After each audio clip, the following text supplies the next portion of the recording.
Okay, people. So I've been very intrigued about this one because of the people involved. You know, and so I checked out the School for Good and Evil, which has just hit Netflix. It is directed by Paul Feig, who co-wrote the screenplay with David Magee. It is based on the smash hit book series from Soman Chainani. Right, there's 6 books in the series, and when you look into this, they've sold millions of copies, millions of copies. So it seems to be a very popular thing. The film is it is produced by Jane Starks,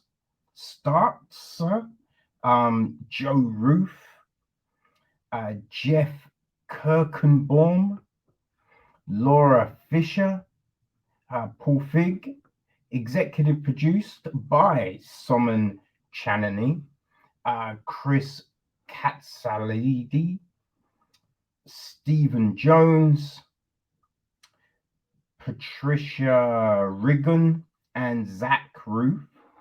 And it's associate produced by Greg Lubin,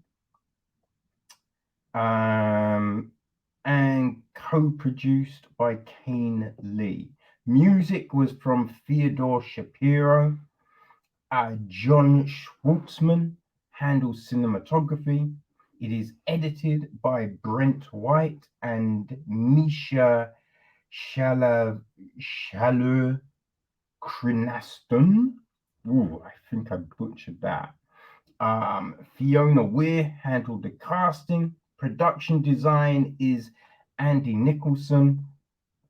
Art direction is Tim Browning, Roy Brune, Patrick Craig Hinton, Andy Crumbly, Jid Kisk, Sarah Ginn, Bijana Jovanovic, Christine McDonough, John Merry, and Justin O'Neill Milner. Set decoration, Pancho Chamorro and Nim Coulter. Costume design is Rene Elrich Calfus. And our cast, well, I mean, there's a load of people up in this, right? So you've got the 2 heads, well, who we see at the beginning. There's Ryan, who's played by Kit Young, right? And then we have also got what is Lawrence Fishburne's character's name again? Jesus Christ. My memory is so bad, people. It is shocking. Lawrence friggin' Fishburne. Huh. I swear we do get the name, but it just says schoolmaster, which is odd. Yeah, I thought we did get a name, but yeah. I mean, I think Kit Young plays because it's twins, so he plays the 2 characters at the beginning anyway. We've got Kate Blanchett as she's the historian that's kind of the narrator of the piece as well. Our 2 kind of main and let's say characters. I'm fumbling my words. We have got Agatha, who's played by Sofia Wylie, and we have got Sophie, who is played by Sophia Anne Caruso, which but the Sophia is spelled differently with both of them. We have got Stefan, played by Rob Delaney, who I did not recognize. which is interesting. Oh, I should mention a young Sophie is played by Ella here, and a young Agatha is played by Mahali Perry. Um, there is Professor Dovey is played by Kerry Washington, and Lady Lesso is played by Charlize Theron. They're the heads of the school when Agatha and Sophie join. Right? Um, yeah, Dovey is the head of the School of Good, and Lasso is the head of the School of Evil. We have got Professor Animal, played by Michelle Yu. Professor Manley is played by Mark Heap. We've got Joelle, played by Joelle. Beatrix, played by Holly Stratton. Kiko, played by Emma Liu.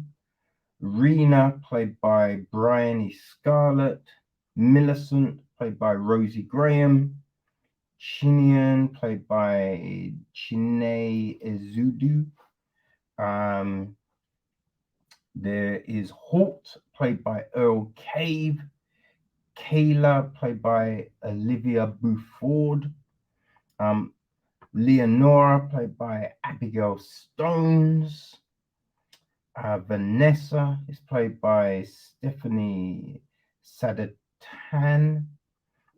Eric is Mark Charles. Kalis is Sandra Cole. Honora is Rachel Bloom.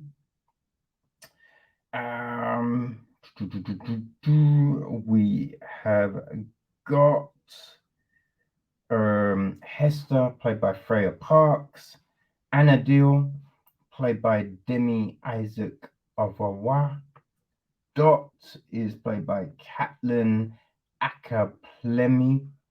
Harvard is Harvey Schmishaw. Nicholas is played by Miles Kamawendu. Chaddick is Ali Khan. Tristan, Oliver Watson. Tarquin is played by Misa Butler. Gregor, Ali Cub.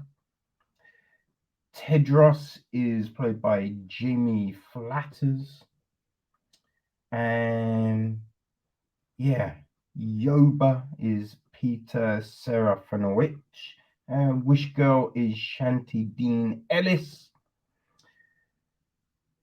Yeah, as I said, man, there's a lot of people up in the piece. Now, the gist of the story is this.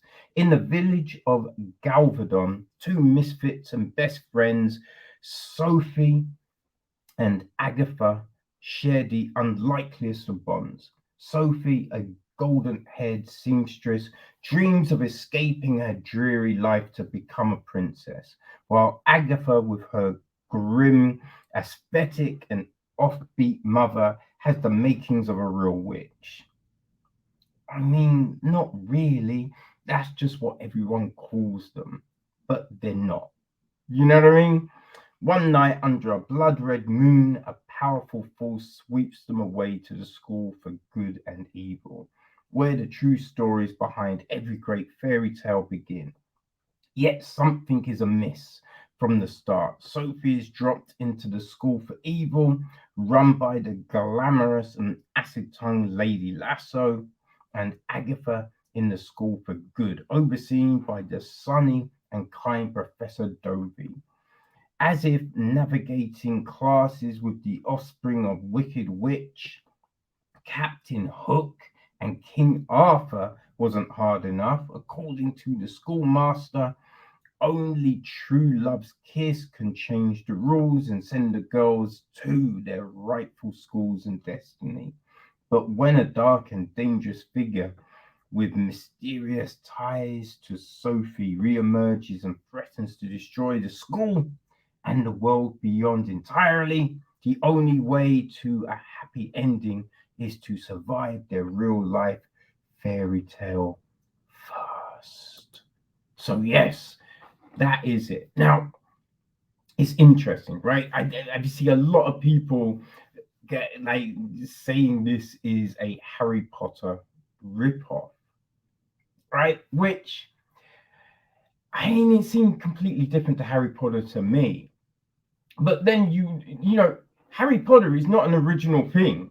So that this is a thing that I find really amusing, right? When people want to say, "Oh, that's ripping off this," and look at Harry Potter was not original, right?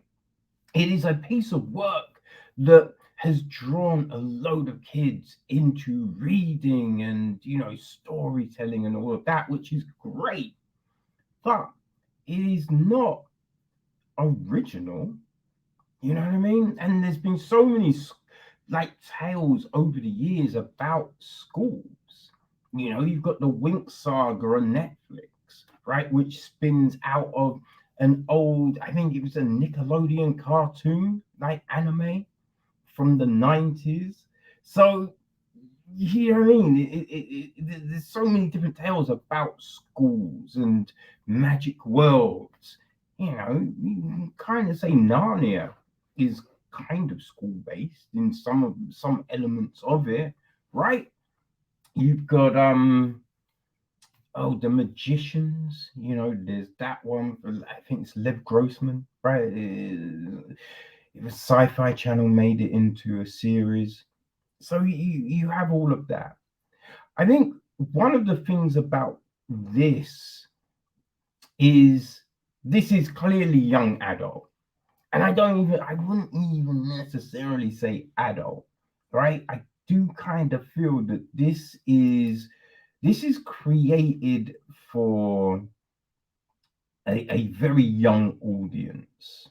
You know, that's what it that I mean, that's how it plays to me, right? It's a young audience, I think, would be blown away by the magic.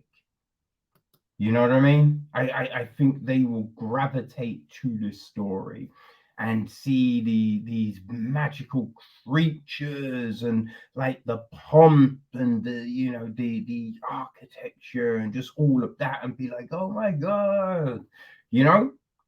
But I think the older you get, the more cynical you will be with this, because it is like we do run through those things where the evil people are meant to be ugly, right? But no one's really ugly. This is the thing. Like at the beginning of the film, when they're in Gavaldon, right, the people go past in a car and they're shouting at Agatha and going, "Oh, ugly witch! Look at you! Oh, look at your hair!" And it's just like, okay, are we really trying to pretend that this girl is ugly, right? And there's something wrong with her hair. Like there's no one's looking at this girl going, she's ugly, right? But because she's kind of dressed like a tomboy, and Sophie's in a dress and blonde hair, right? That's the big difference here, which is kind of ridiculous. And then when you get to the school, like the evil ones have got tattoos, or there's a few with scars, and they're looking like they're all dressed in black, obviously, because black means evil, right? You know, I mean, come on. But it's all of this. So it's those kind of these black and white dynamics which could be problematic for people watching this, right? There's a bit in the film where Agatha is trying to convince the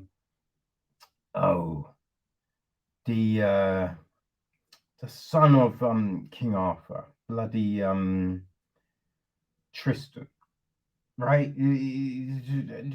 Trying to convince him that you have to see the nuance. Life isn't black and white. But everything kind of about the film is very clear cut, black and white, which is that oxymoron, right? It kind of reminded me of Equilibrium. Yeah, you remember that film from the 90s? It was meant to be like in a world with no emotion, right? But then one guy starts to get these emotions. But when you're watching it, all of the actions are essentially based on emotion, which then makes it all kind of irrelevant, right? It's just like, wait, you'd only act that way if that was emotional response. So what? And that was the kind of thing with this. You're watching this story, but it's all very much like these people are evil, these people are good, and so they don't mix, and they automatically will hate each other, and you can't, you know, and these people are meant to be good. If these are good, then there's no jealousy, there's no, like bitterness and rivalries, but there clearly is, so it's very odd in that respect. Like, we do get some good special effects. I mean, the one that is a bit glaring is at the beginning when they go to the school, because this big bird is flying them there, which I guess, yeah, is going to be very difficult to make that look,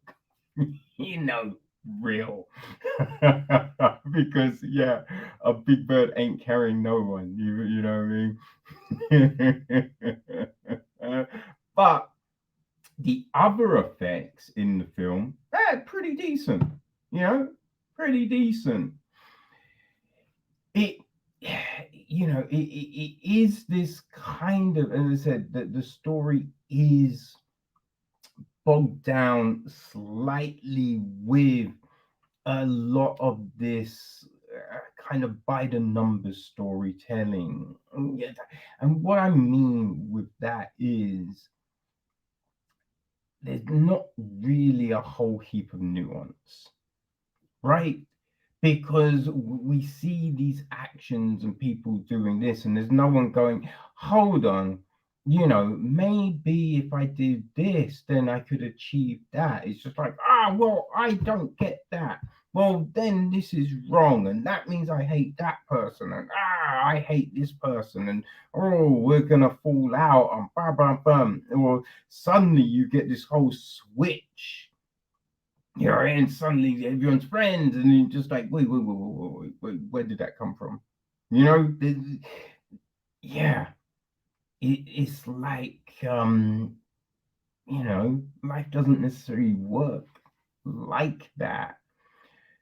But again, because it's funny. Like, I saw this thing in the Guardian, and it's just really going, it's terrible, and it's trying to be Harry Potter and blah blah blah. But it's just like, I just remember in Harry Potter where he's staying at Ron's house, right?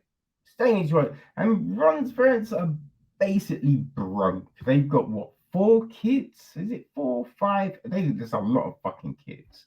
He then discovers he's got all that gold in fucking Gringotts, whatever that place is called. He doesn't then go, you know what? I've been staying in your crib. You've been helping me out. Here's some money. I'll pay for your books. I'll buy you all ones. We don't get that. You know what I mean? So, hey,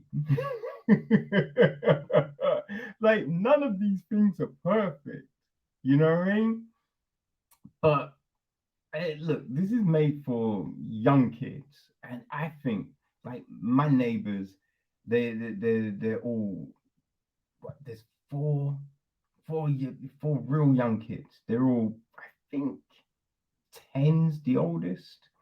I think they would enjoy this, right? This is made for cats that age.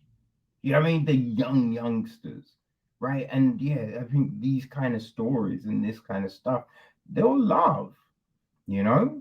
But yeah, it wasn't made for me, right? It's all a little bit too simplistic for me on a story front. I could see this becoming a franchise. Like there's 6 books in the novels. That was a redundant statement, wasn't it? There's 6 books in the novel. Like, what am I saying? I don't know what I'm saying with that. There's 6 books. You know what I mean? So, and it definitely ends, right, on a kind of, oh, there could be more.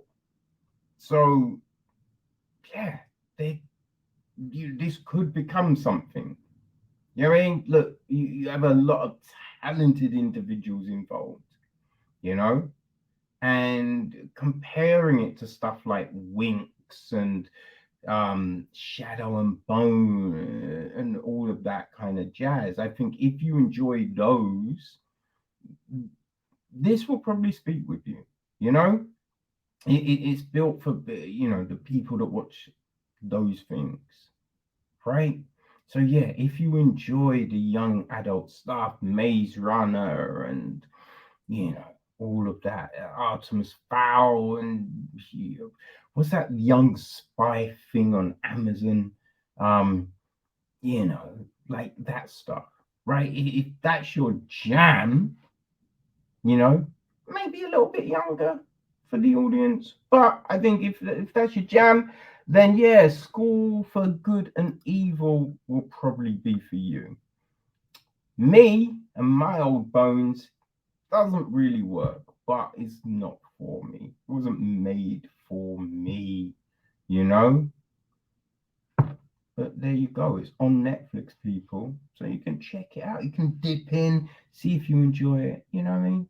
Do your thing. You know what I mean?